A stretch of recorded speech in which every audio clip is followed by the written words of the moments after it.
नमस्कार साथीहरू, तपाईहरूलाई मेरो यस नेप्फिन हब युट्युब च्यानलमा स्वागत छ। कृपया च्यानललाई सब्स्क्राइब गरिदिनुहोला र छेउमा रहेको बेल आइकनलाई पनि दबाउन नबिर्सिनुहोला। आज म यस भिडियोमा चाहिँ हजुरहरूलाई नेपालको बजार सेयर बजार चाहिँ कता जाने सङ्केत गरिरहेको छ त अहिलेको स्थिति हेर्दा भन्ने कुरा चाहिँ देखाउन गइरहेको छु।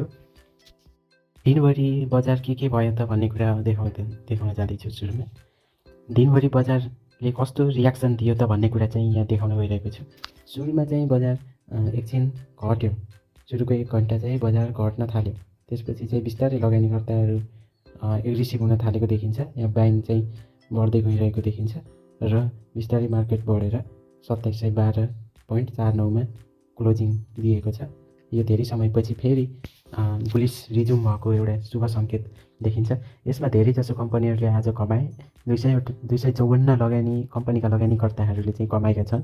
6वटा कम्पनीका लगानीकर्ताहरूले गुमाएका छन् भने 2वटा कम्पनीको चाहिँ अनचेन्ज्ड रहेको देख्न सकिन्छ। अब त्यसमा पनि तपाईँको सबैभन्दा धेरै कमाउने भनेको एसएबिबिएल, पिएमएचबिएल, आरएसएमएल, एमएचसिएल र एलएलबिएस छन् भने टप लुजरमा चाहिँ एकेजिसिएल, रिडी, एसवाई प्यानल, एमफिल, एनजिपिएल रहेका छन्।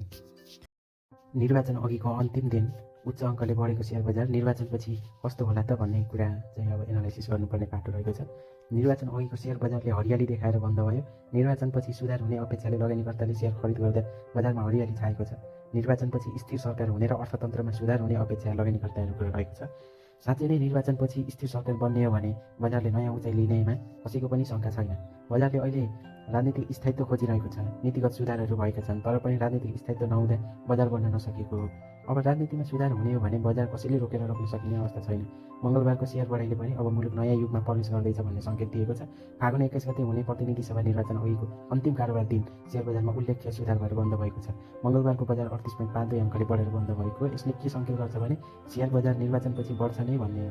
विगत केही समयदेखि 2600 को आसपासमा रहेको नेप्से सूचक मङ्गलबार 2700 माथि उक्लिएको छ। यस दिन कारोबार रकम पनि बढेको छ। पछिल्ला दिनमा 4 देखि 5 अर्ब रुपियाँको हाराहारीमा सीमित गरिरहेको कारोबार मङ्गलबार 6 अर्ब 23 करोड रुपियाँभन्दा बढीको सेयर किनबेच भएको देख्न सकिन्छ। निर्वाचन नजिकै जाँदा लगानीकर्तामा देखिएको उत्साहले बजारमा सकारात्मक प्रभाव पारेको देखिन्छ भने निर्वाचनपछि बन्ने सरकारको स्वरूप र नीतिगत दिशा हेरेर बजारले थप प्रतिक्रिया दिने पनि धेरै लगानीकर्ताहरूको एनालाइसिस रहेको देख्न सकिन्छ। अब सबै कुराहरू राम्रै देख्न सकिन्छ। निर्वाचनपछि बन्ने सरकारले घोषणापत्रमा निर्वाचन अघिको अन्तिम दिन उच्च अङ्कले बढेको सेयर बजार निर्वाचनपछि कस्तो होला त भन्ने कुरा चाहिँ अब